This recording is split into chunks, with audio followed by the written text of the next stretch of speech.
Hello बच्चों, welcome back to my YouTube channel learning student. आज हम लेके आए हैं जो क्लास 10th के बच्चे हैं उनके लिए मॉडल पेपर है, जो कि ये है नैतिक योग तथा खेल एवं शारीरिक शिक्षा। ठीक, और ये 2024 के बोर्ड एग्ज़ाम में आने वाले पेपर हैं।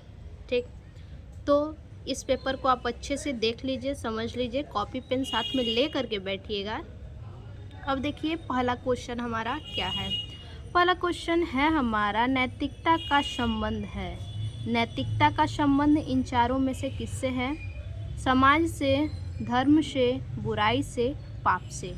तो देखिए नैतिकता का जो संबंध है वो है समाज से। देखिए यहाँ पे बहुविकल्पीय प्रश्न, देखिए नैतिकता का संबंध किससे है? समाज से। ऑप्शन क हमारा सही होगा। उसके बाद है धर्म के लक्षण बताए गए हैं। धर्म के लक्षण बताए गए हैं 2, 4, 8, 10। धर्म के कितने लक्षण बताए गए हैं? तो देखिए धर्म के जो लक्षण हैं वो 10 बताए गए हैं। ऑप्शन घ हमारा सही होगा। अब देखिए उसके बाद है व्यक्ति का कर्तव्य है। व्यक्ति का कर्तव्य किस प्रकार से होता है? व्यक्ति निर्माण करना होता है, व्यक्ति परिवार निर्माण, समाज निर्माण, उपयुक्त सभी।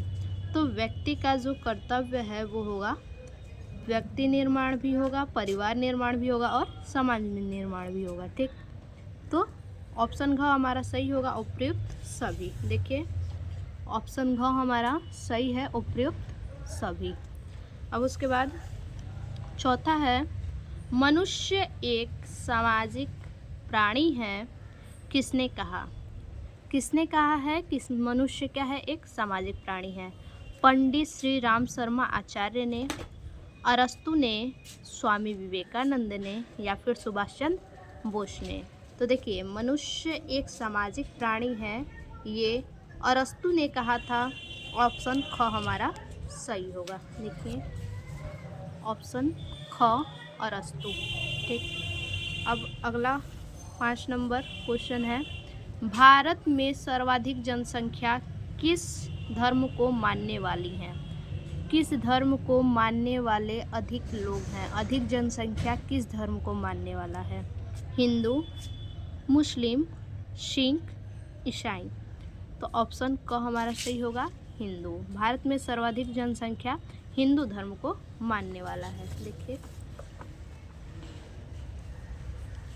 अब उसके बाद अगला प्रश्न है 6 नंबर, मानवाधिकार दिवस कब मनाया जाता है? मानव अधिकार दिवस कब मनाया जाता है? 15 अगस्त, 26 जनवरी, 10 दिसंबर, 5 फरवरी। तो मानवाधिकार दिवस जो है वो 10 दिसंबर को मनाया जाता है। ऑप्शन ग हमारा सही होगा। देखिए ऑप्शन ग। इसके बाद आगे देखेंगे, आगे हमारा अगला प्रश्न है, देखिए चित्त के ऊपर नियंत्रण पाने की प्रक्रिया का नाम योग है। प्रक्रिया का नाम योग है। उक्त परिभाषा निम्न में से किसकी है? चित्त के ऊपर नियंत्रण पाने की प्रक्रिया का नाम योग है, ये जो परिभाषा है वो किसके द्वारा दिया गया है? महर्षि पतंजलि, विष्णु पुराण, भगवत गीता, वेदांत।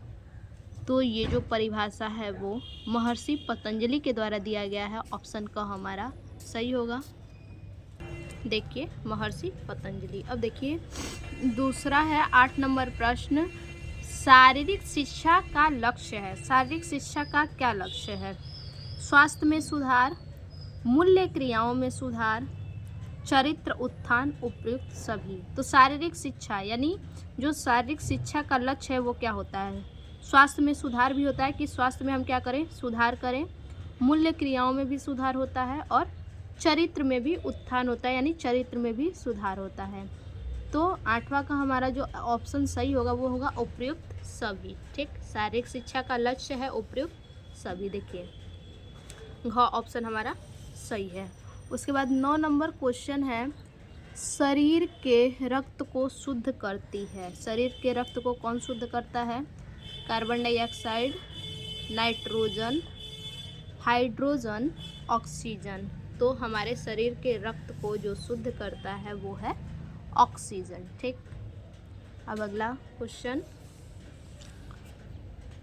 10 नंबर है, मधुमेह में कौन सा आसन उपयोगी है? मधुमेह में कौन सा आसन उपयोगी है? हलासन, सर्वांगासन, उत्तान पादासन, उपयुक्त सभी। तो देखिए, मधुमेह में सबसे ज़्यादा जो उपयोगी आसन है वो है हलासन और सर्वांगासन।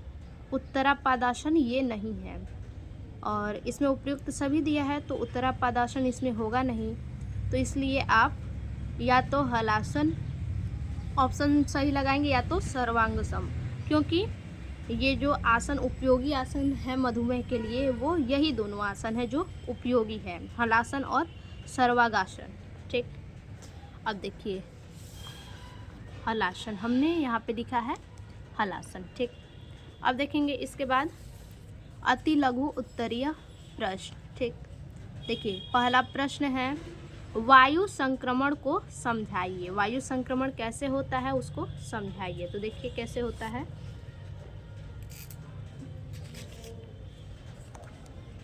देखिए हेडिंग डालेंगे वायु संक्रमण, उसके बाद लिखेंगे वायु संक्रमण एक ऐसी बीमारी है जो हवा के माध्यम से, देखिए बोल रहे हैं वायु संक्रमण यानी सीधी सी बात है जो हवा के द्वारा फैले, जो वायु के द्वारा फैले उसी को कहते हैं वायु संक्रमण। ठीक, वायु संक्रमण एक ऐसी बीमारी है जो हवा के माध्यम से एक व्यक्ति से दूसरे व्यक्ति में फैलती है। किसके माध्यम से? हवा के माध्यम से। जब कोई संक्रमित व्यक्ति खांसता या छींकता है, तो जब कोई संक्रमित व्यक्ति क्या करता है, खांसता है या फिर छींकता है, तो उसके मुंह से क्या निकलते हैं, छोटे छोटे कण निकलते हैं। ठीक, छींकता या खांसता है तो हवा में छोटे छोटे कण निकलते हैं। ये रोगाणु कण, जो कण निकलते हैं वो कैसे कण होते हैं, रोगाणु कण होते हैं। ठीक, वही कह रहा है कि ये रोगाणु कण फिर स्वस्थ मनुष्य के शरीर में प्रवेश करता है। जो हम खांसते या छींकते हैं तो हमारे मुंह से क्या निकलते हैं, छोटे छोटे कण निकलते हैं, और वो जो रोगाणु कण होते हैं वो जाके किसी और मनुष्य के शरीर में प्रवेश कर जाता है, मनुष्य के शरीर में प्रवेश कर जाता है और उसे भी बीमारी कर देते हैं। ठीक, उसे भी बीमार कर देते हैं। तो ये इस प्रकार हुआ वायु संक्रमण। अब इसके बाद देखिए दूसरा नंबर है, संस्कार का क्या महत्व है। ठीक, तो चलिए देखते हैं संस्कार का महत्व। देखिए संस्कार का महत्व, संस्कारों से व्यक्ति में अच्छे गुण विकसित होते हैं। देखिए जिस व्यक्ति में संस्कार होते हैं उनमें क्या होते हैं, अच्छे गुण होते हैं। जिन व्यक्ति के अंदर संस्कार है उनमें देखिए बहुत अच्छे अच्छे गुण होते हैं, ना किसी से झगड़ा, ना किसी से उच्च आवाज़ में बात करना, बिल्कुल उनकी वाणी जो होती है मीठी होती है, अच्छे गुण विकसित होते हैं। संस्कारों में व्यक्ति का व्यक्तित्व और आचरण अच्छा होता है। देखिए ये हमारे संस्कार के ऊपर डिपेंड करता है कि हमारी वाणी कैसी है, हमारा आचरण कैसा है, हमारा व्यक्तित्व कैसा है। ठीक, इसलिए कह रहा है कि संस्कारों से व्यक्ति का व्यक्तित्व और आचरण अच्छा होता है। जिस व्यक्ति में अच्छे संस्कार होंगे, अच्छे उनका व्यक्तित्व अच्छा होगा, आचरण अच्छा होगा, उनके गुण अच्छे होंगे। संस्कारों से व्यक्ति का नैतिक विकास होता है। संस्कारों से व्यक्ति का कैसा होता है, नैतिक विकास होता है। संस्कारों से व्यक्ति पवित्र बनता है। संस्कारों से व्यक्ति क्या बनता है, पवित्र बनता है। कोई दाग नहीं उस पर होता है। जिसके संस्कार अच्छे होते हैं उनमें कोई दाग नहीं होता है, सब उसे सम्मान की दृष्टि से देखते हैं। संस्कार से व्यक्ति समाज का योग्य सदस्य बनता है। देखिए समाज में जो है कि लोग क्या करते हैं, जिसके संस्कार अच्छे होते हैं समाज में लोग उसको पूजते हैं, यानी देखेंगे तो दूर से ही कह देंगे कि अरे ये तो अच्छे व्यक्ति हैं, योग्य सदस्य हैं। ठीक, अब देखिए इतना हो गया संस्कार का महत्व। अब अगला प्रश्न है हमारा, वार्म अप का शरीर पर क्या प्रभाव पड़ता है। तो देखिए वार्म अप का शरीर पर क्या प्रभाव पड़ता है, हेडिंग डालेंगे वार्म अप का शरीर पर प्रभाव। ठीक, उसके बाद लिखेंगे वार्म अप करने से शरीर को कई फायदा होता है। ठीक, वार्म अप करने से शरीर को कई फायदे होते हैं। उसके बाद वार्म अप करने से शरीर की मांसपेशियां एक्टिव हो जाती हैं। वार्म अप क्या है? एक प्रकार का व्यायाम है। इसे करने से क्या होती है? हमारी शरीर की जितनी भी मांसपेशियां होती हैं एक्टिव हो जाती हैं, ठीक, सक्रिय हो जाती हैं, अच्छे से काम करती हैं। वार्म अप करने से शरीर व्यायाम के लिए तैयार हो जाती है। वार्म अप अपने से शरीर में ब्लड सर्कुलेशन बढ़ाता है। वार्म अप क्या करता है? जो हमारा ब्लड सर्कुलेशन जो होता है शरीर का, वो अच्छे से होने लगता है। वार्म अप करने से चोट लगने का खतरा कम होता है। देखिए, वार्म अप करेंगे तो हमें चोट लगने का खतरा कम होगा और मांसपेशियों को ऑक्सीजन मिलती है, ठीक। तो इतना हो गया वार्म अप का प्रभाव। अब अगला प्रश्न है, संक्रमण रोग कैसे फैलता है? देखिए कैसे फैलता है संक्रमण रोग। देखिए हेडिंग डालेंगे संक्रमण रोग, उसके बाद लिखेंगे संक्रमित व्यक्ति के खांसने, छींकने या बात करने से फैलता है। संक्रमण रोग कैसे फैलता है? संक्रमित जो व्यक्ति हैं उनके खांसने, छींकने और बात करने से फैलता है। मान लीजिए कोई संक्रमित व्यक्ति है, आपके सामने बैठा है, वो क्या कर रहा है? खांस रहा है। और खांस रहा है तो क्या कर रहा है? ना हैंकी का यूज़ कर रहा है, ना अपने हाथ का यूज़ कर रहा है, बस ऐसे ही खांस रहा है, छींक रहा है और आपसे बातें कर रहा है, मास्क वगैरह कुछ भी नहीं यूज कर रहा है। क्या होगा? उसके मुंह से जो कण निकलेगा वो क्या होगा? आपके शरीर पे जाएगा और आपको भी संक्रमित करेगा। उसके बाद दूसरा है, संक्रमित व्यक्ति के इस्तेमाल की चीज़ों को छूना। जो संक्रमित व्यक्ति हैं उनका जो भी यूज़ करने वाला सामान है उससे दूरी बना के रखना चाहिए।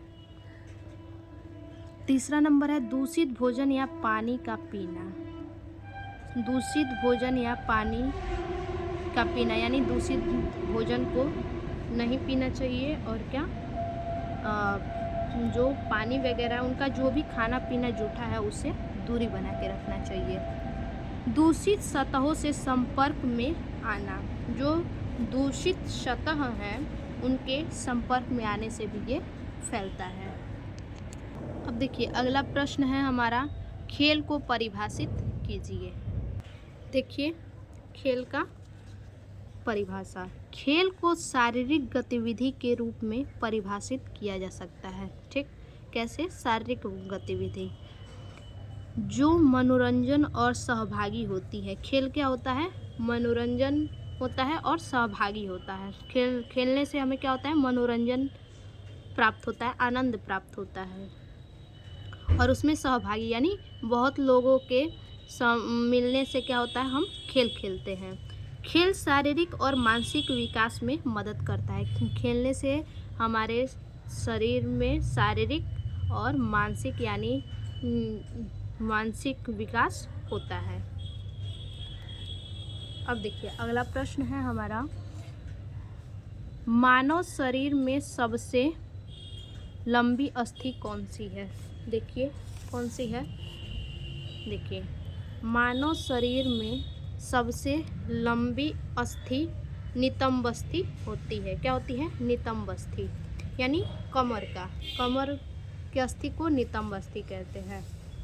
अब देखिए अगला प्रश्न है, विकास का अर्थ समझाइए। तो देखिए विकास का अर्थ, सबसे पहले हेडिंग डाल लेंगे विकास का अर्थ, उसके बाद लिखेंगे विकास एक सतत यात्रा है। विकास क्या है? एक सतत यात्रा है जो व्यक्तिगत, व्यावसायिक, सामाजिक और आर्थिक क्षेत्र में निरंतर विकास करता है, ठीक। फिर से ध्यान दीजिए, विकास एक सतत यात्रा है जो विकास क्या करता है? व्यक्तिगत रूप से, व्यावसायिक रूप से, सामाजिक रूप से और आर्थिक क्षेत्र में ये निरंतर क्या करता है? विकास करता है, यानी उन्नति की ओर बढ़ता है। अब देखिए अगला प्रश्न है 18 नंबर, शारीरिक शिक्षा की कोई एक परिभाषा लिखिए। देखिए परिभाषा, देखिए लिखेंगे परिभाषा, अच्छे स्वास्थ्य के लिए शरीर श्रम को महत्व देना शारीरिक शिक्षा कहलाता है, ठीक। यानी शारीरिक शिक्षा का मतलब है अच्छे स्वास्थ्य के लिए शारीरिक श्रम को महत्व देना। और दूसरी भाषा में हम कहें तो शारीरिक शिक्षा का मतलब है बालक के जन्म से लेकर अंत तक चलने वाली प्रक्रिया, यानी उसी को क्या कहते हैं, शारीरिक शिक्षा कहते हैं। अगला प्रश्न है, आसन से होने वाले लाभों को समझाइए। तो चलिए देखते हैं आसन से होने वाले जो लाभ हैं। देखिए, आसन से होने वाले लाभ, हेडिंग डाल लेंगे, उसके बाद लिखेंगे। पहला है, आसन करने से शरीर मजबूत होता है। ठीक, आसन करने से क्या होता है, हमारा शरीर मजबूत होता है।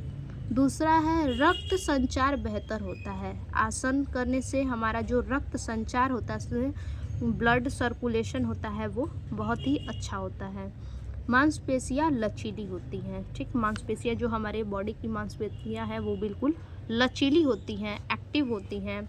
आसनों में तनाव और चिंता कम होता है। आसन करने से जो हमारा मानसिक तनाव होता है या फिर चिंता, टेंशन होता है, वो क्या होता है, कम होता है इससे। ठीक, तो ये है आसन से होने वाले लाभ। उसके बाद अगला प्रश्न है हमारा 20 नंबर। देखिए, ये 24 लिखा है, हमारा 20 रहेगा। ठीक, 20 नंबर प्रश्न है, 20 नंबर प्रश्न है हमारा, स्वास्थ्य को प्रभावित करने वाले कारकों के नाम लिखिए। ठीक, स्वास्थ्य को प्रभावित करने वाले जो कारक हैं उनका नाम लिखना है। ये है लघु उत्तरीय प्रश्न। चलिए देखते हैं। देखिए, स्वास्थ्य को प्रभावित करने वाले कारक, सबसे पहला कारक है पर्यावरण। किस प्रकार से, स्वच्छता, स्वच्छ वातावरण, शुद्ध पानी और शुद्ध भोजन। स्वच्छ वातावरण, शुद्ध पानी और शुद्ध भोजन शारीरिक स्वास्थ्य के लिए जरूरी है। भोजन, सही भोजन, स्वस्थ आहार खाना और त्योहारों के दौरान भी संतुलित भोजन करना। त्योहार में क्या होते हैं, पूड़ी पकवान खाते हैं, तो ज़्यादा पूड़ी पकवान हमें नहीं खाना चाहिए। पूड़ी पकवान से हमारा शरीर स्वस्थ नहीं रहता है। सादे भोजन से, हरी सब्जी से, इन सभी चीज़ों से हमारा शरीर स्वस्थ रहता है और जल्दी तबीयत भी नहीं खराब होता है। व्यायाम, भरपूर व्यायाम करना। व्यायाम हमें भरपूर करना चाहिए। ठीक, उसके बाद है नींद, 8 घंटे नींद लेना चाहिए। 8 घंटे नींद न लेने से भी तबीयत खराब हो जाते हैं। उसके बाद है तनाव, आय, शिक्षा, स्वास्थ्य सेवाओं तक पहुंचना, आनुवंशिकी आदि। ठीक, ये सब क्या है, स्वास्थ्य को प्रभावित करने वाले कारक। ठीक, अब देखिए अगला प्रश्न है 21 नंबर, वायु संक्रमण को समझाइए। चलिए देखते हैं। देखिए, ये जो वायु संक्रमण है 21 नंबर पे, इधर हमने देखा है अभी दूसरे नंबर पे। देखिए यहाँ पे आप लोग को दिखाते हैं, यहाँ पे भी है वायु संक्रमण को समझाइए। तो आप यहाँ से देख के वहाँ लिख दीजिएगा। ठीक, सेम यही चीज़ रहेगा, वायु संक्रमण को समझाइए, सेम यही चीज़ वहाँ पे भी है, तो आप यहाँ से देख के उसका आंसर लिख लीजिएगा। देखिए अगला प्रश्न है, शारीरिक शिक्षा के उद्देश्य समझाइए। ठीक, तो हम शारीरिक शिक्षा के 4 उद्देश्य समझ लेते हैं, कौन कौन से हैं। देखिए, शारीरिक शिक्षा के उद्देश्य या फिर शारीरिक शिक्षा के 4 उद्देश्य एक ही बात है। देखिए, पहला उद्देश्य है शारीरिक स्वास्थ्य और प्रशिक्षण प्राप्त करना। क्या, शारीरिक स्वास्थ्य और प्रशिक्षण प्राप्त करना। चेतना पेशी कौशल का विकास करना, चेतना पेशी कौशल का विकास करना। और तीसरा है संवेदनशील शिक्षा के लिए प्रयास करना। चौथा है व्यक्तित्व और आचरण का विकास करना। ठीक, यही 4 हैं शारीरिक शिक्षा के उद्देश्य। देखिए, शारीरिक स्वास्थ्य और प्रशिक्षण प्राप्त करने का मतलब क्या है। शारीरिक स्वास्थ्य, हम अपने क्या हो, शरीर से स्वस्थ हो, शारीरिक रूप से क्या हो, शरीर से अपने स्वस्थ हो और क्या हो, प्रशिक्षण प्राप्त करें। उसके बाद चेतना पेशी कौशल का विकास करना, यानी हमारा जो चेतना का मतलब है मानसिक जो विकास हो। ठीक, मानसिक रूप से हमारा विकास हो। संवेदनशील शिक्षा, हमें क्या, हम शिक्षा प्राप्त करें, शिक्षा प्राप्त करने का प्रयास करें। उसके बाद चौथा है व्यक्तित्व और आचरण का विकास करना। व्यक्तित्व यानी व्यक्तिगत रूप से, और क्या, आचरण से हमें क्या करना चाहिए, अपने आचरण का और व्यक्तित्व का विकास करना चाहिए। उसके बाद अगला हमारा क्वेश्चन है 23 नंबर, मानव में समाज के प्रति कर्तव्यों का वर्णन कीजिए। तो चलिए देखते हैं मानव में समाज के प्रति कर्तव्य का वर्णन किस प्रकार से होगा। देखिए हेडिंग डालेंगे मानव में समाज के प्रति कर्तव्य, उसके बाद लिखेंगे पहला कर्तव्य। देखिए मानव एक सामाजिक प्राणी है। मानव क्या है? एक सामाजिक प्राणी है। समाज में उसे सुरक्षा, प्यार, सहयोग और विकास का अवसर मिलता है। ठीक, मनुष्य को समाज में क्या मिलता है? सुरक्षा मिलता है, प्यार मिलता है और सहयोग मिलता है और साथ ही साथ विकास करने का अवसर भी मिलता है। देखिए मानव में समाज के प्रति मुख्य कर्तव्य कौन कौन से कर्तव्य हैं? पहला कर्तव्य है समाज के नियमों का पालन करना। ठीक, मानव को क्या करना चाहिए? मानव का कर्तव्य ऐसा होना चाहिए जो क्या करे? समाज के नियमों का पालन करे, समाज के जो भी नियम कानून बनाए गए हैं उसका पालन करे। दूसरा है समाज के विकास में योगदान देना। समाज का जब विकास हो रहा है मतलब उस विकास में क्या करना? अपना सहयोग करना, योगदान देना। समाज में एकता और भाईचारा फैलाना। समाज में हमें एकजुट होकर रहना चाहिए और भाईचारा की दृष्टि से हर किसी को देखनी चाहिए और भाईचारा की दृष्टि से हमें कार्य करने चाहिए एकजुट होकर के। उसके बाद है देशभक्ति होना। देशभक्ति होना यानी अपने देश के प्रति लगाव रखना। पर्यावरण संरक्षण करना, जो हमारे आसपास के पर्यावरण हैं उनको सुरक्षित रखना। उसके बाद है समाज के बुजुर्गों का सम्मान करना है। समाज में जो भी बुजुर्ग व्यक्ति हैं उनका हमें सम्मान करना चाहिए। जो भी बुजुर्ग, बूढ़े, वृद्ध हैं उनका हमें सम्मान करना चाहिए। युवाओं का मार्गदर्शन देना और लेना। जो नई युवा पीढ़ी है उनसे हमें क्या लेना चाहिए?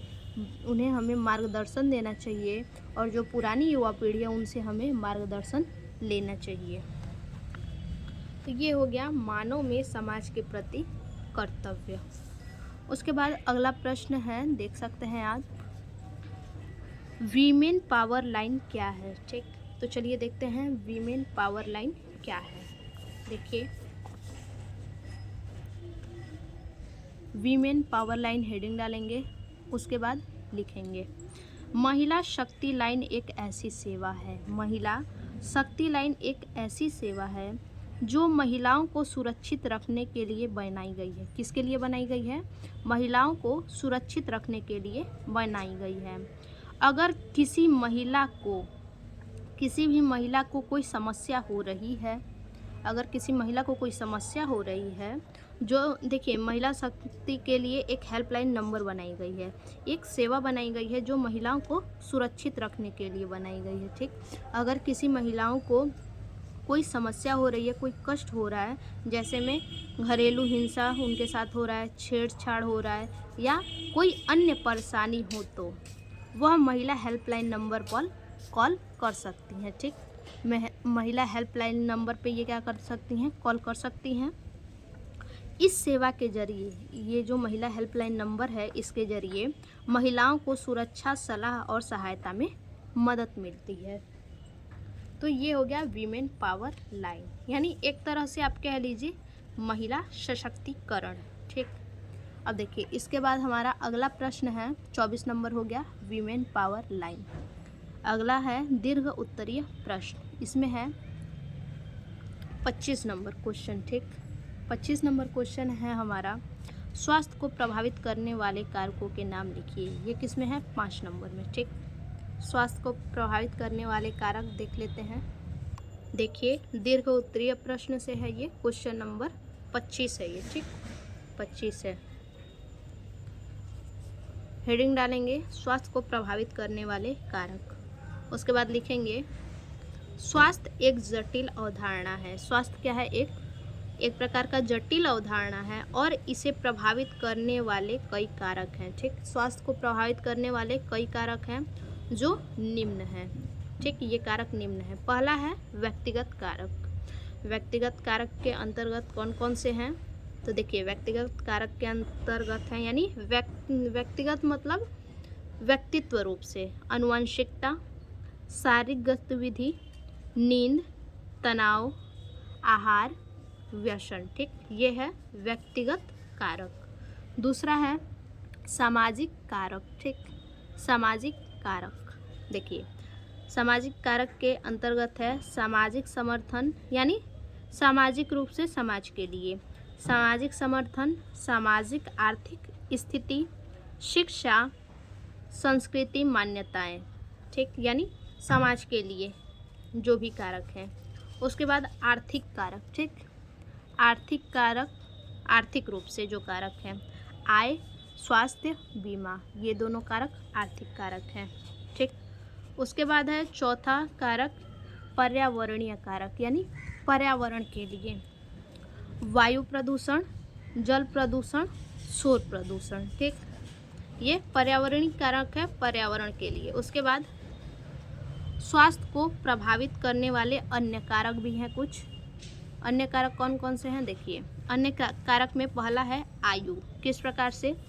उम्र के साथ स्वास्थ्य समस्याओं का खतरा बढ़ जाता है। ठीक, उम्र के साथ क्या होता है, जिस तरह से हमारी उम्र बढ़ती जाती है उसी तरह से समस्याएं क्या होती हैं, समस्याओं का खतरा बढ़ता जाता है स्वास्थ्य को लेकर के। ठीक, लिंग, दूसरा है लिंग। देखिए, पुरुषों और महिलाओं में अलग अलग स्वास्थ्य समस्याएं होती हैं। स्वास्थ्य को लेकर के पुरुष में अलग होता है समस्या और महिला में अलग होता है समस्या, जो कि लिंग के कारण होता है। जीवन शैली, हमारी जीवन शैली हमारे स्वास्थ्य को बहुत हद तक प्रभावित करती है। देखिए, जीवन शैली का मतलब कि हम अपने जीवन में क्या क्या अच्छे चीज़, मतलब हम अपने जीवन में अपने स्वस्थ रहने के लिए किस किस चीज़ को खाते पीते हैं, क्या करते हैं, उसी को बोला है। अच्छे चीज़ खाएंगे तो हमारा जीवन स्वस्थ रहेगा, और वही फास्ट फूड वगैरह खाएंगे बाहर का सब, तो इससे क्या होगा, हमारा जो बॉडी है जल्दी डैमेज हो जाएगा। ठीक, अब इसके बाद है हमारा अगला क्वेश्चन। ये तो हमारा क्वेश्चन हो गया, स्वास्थ्य को प्रभावित करने वाले कारक हो गया। उसके बाद अगला है वृद्धि एवं विकास में अंतर। चलिए देख लेते हैं। देखिए, ये जो क्वेश्चन है अथवा करके दिया है। ठीक, तो इसको भी हम देखेंगे। देखिए, एक तरफ हेडिंग डालेंगे वृद्धि, दूसरी तरफ विकास। वृद्धि में लिखेंगे ये संरचनात्मक परिवर्तनों तक सीमित है। वृद्धि क्या है, एक संरचनात्मक परिवर्तन तक सीमित है, और वहीं विकास जो है कार्यात्मक परिवर्तनों से जुड़ा है। उसके बाद दूसरा है वृद्धि के पैटर्न में वैश्विक विभिन्नता होती है। वृद्धि के पैटर्न में कैसी भिन्नता होती है, वैश्विक, और वही विकास का एक निश्चित पैटर्न होता है। ठीक, इसमें भिन्नता होती है और एक इसमें निश्चित पैटर्न होता है। उसके बाद वृद्धि हमेशा बाहरी होती है, जिसे मापा जा सकता है। ठीक, वृद्धि क्या होती है, हमेशा बाहरी होती है। जैसे कोई बच्चा क्या हो रहा है कि बड़ा हो रहा है, तो वो हमें दिख रहा है कि उसमें क्या हो रही है, वृद्धि हो रही है, उसके लंबाई को हम माप सकते हैं। ठीक, उसके बाद विकास है, तो विकास आंतरिक और बाहरी दोनों होता है। ठीक, विकास आंतरिक, यानी विकास का मतलब है कि धीरे धीरे बच्चे, जैसे मान लीजिए एग्जाम्पल पे कि जो बच्चे पढ़ रहे हैं धीरे धीरे क्या कर रहे हैं, विकास कर रहे हैं। पढ़ रहे हैं तो उनका क्या हो रहा है, विकास हो रहा है, धीरे धीरे वो जानकारी प्राप्त कर रहे हैं। ठीक, उसके बाद पांचवा है वृद्धि एक निश्चित समय के बाद रुक जाती है। जैसे बच्चों की लंबाई, अभी हमने आपको बताया, बच्चों की लंबाई बढ़ती रहेगी और एक निश्चित उम्र में जाके, निश्चित समय पे जाके क्या होगा, वो वृद्धि रुक जाएगी, उसकी लंबाई रुक जाएगी। और वही विकास क्या है, आजीवन चलता रहता है, यानी हम अपने जीवन में कुछ न कुछ हमेशा सीखते रहते हैं, उसी को विकास कहते हैं। ठीक, अब देखेंगे अगला प्रश्न। देखिए, अगला प्रश्न है हमारा 26 नंबर क्वेश्चन है, खेल के महत्व एवं लाभ। खेल का महत्व बताना है और लाभ बताना है। देखिए, हेडिंग डालेंगे खेल का महत्व एवं लाभ। उसके बाद लिखेंगे खेल हमारे जीवन का एक महत्वपूर्ण हिस्सा है। खेल क्या है, खेल मनुष्य के जीवन का एक महत्वपूर्ण हिस्सा है। यह न केवल हमारे शरीर को स्वस्थ रखता है, खेल जो है केवल हमारे शरीर को ही स्वस्थ नहीं रखता है, बल्कि साथ ही में हमारे मन को भी तनाव मुक्त रखता है। ठीक, जैसे किसी व्यक्ति को टेंशन है, अगर थोड़ा सा खेल कूद ले, ठीक, तो उससे क्या होता है, उसका शरीर भी स्वस्थ होता है, एक तरह से वो व्यायाम हो जाता है। ठीक, शरीर भी स्वस्थ रहता है और उसका मन भी क्या होता है, जो तनाव होता है, जो टेंशन होता है, वो उससे मुक्त हो जाता है। खेल के कुछ प्रमुख लाभ इस प्रकार से हैं। कौन कौन से लाभ है देखिए। पहला लाभ है शारीरिक स्वास्थ्य। शारीरिक स्वास्थ्य से लाभ, मजबूत हड्डियाँ, मांसपेशियाँ, बेहतर हृदय स्वास्थ्य और वजन नियंत्रण। ठीक, शारीरिक स्वास्थ्य से हमें क्या होता है, जब शरीर हमारा स्वस्थ होगा तो उससे क्या होगा, हड्डियाँ हमारी मजबूत होंगी, मांसपेशियाँ बेहतर होगा और हृदय स्वास्थ्य भी सही होगा और वजन भी नियंत्रण में रहेगा। हमारे बॉडी का जो वजन होगा वो नियंत्रण में रहेगा। उसके बाद दूसरा है मानसिक स्वास्थ्य। मानसिक स्वास्थ्य देखिए, तनाव कम करना। मानसिक स्वास्थ्य से क्या होता है कि मानसिक रूप से अगर हम स्वस्थ रहेंगे तो तनाव कम रहेगा, आत्मविश्वास बढ़ना, यानी आत्मविश्वास बढ़ेगा और एकाग्रता में सुधार होगा। उसके बाद सामाजिक विकास। खेल से क्या होता है, सामाजिक विकास भी होता है।